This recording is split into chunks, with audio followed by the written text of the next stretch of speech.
लाल colour की जो button है उसको नहीं दबाया, जल्दी से दबा लो। और हाँ, उसके बगल में घंटी आएगी, उसको भी दबा लेना, क्योंकि उससे आपको सारी नोटिफिकेशन मिलती रहेगी। DJ Arya.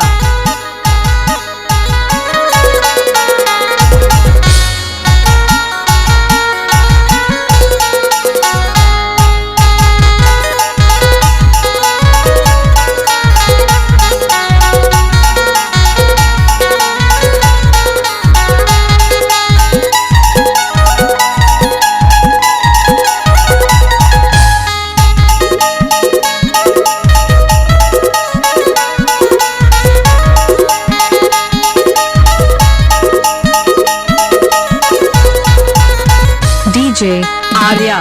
DJ Arya.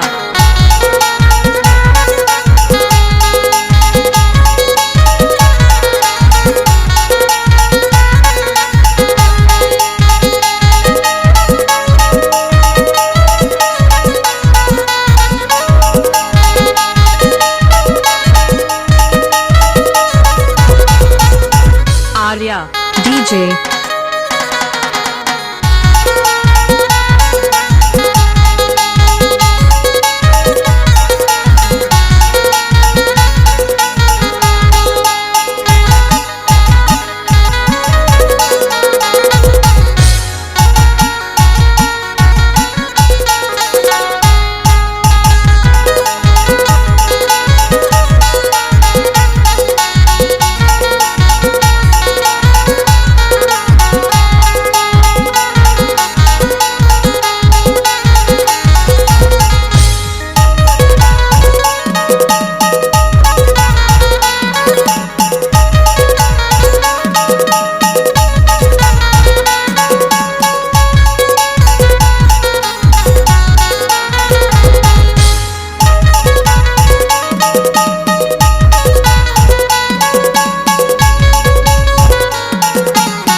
DJ Sound. Mobile number 97534712337.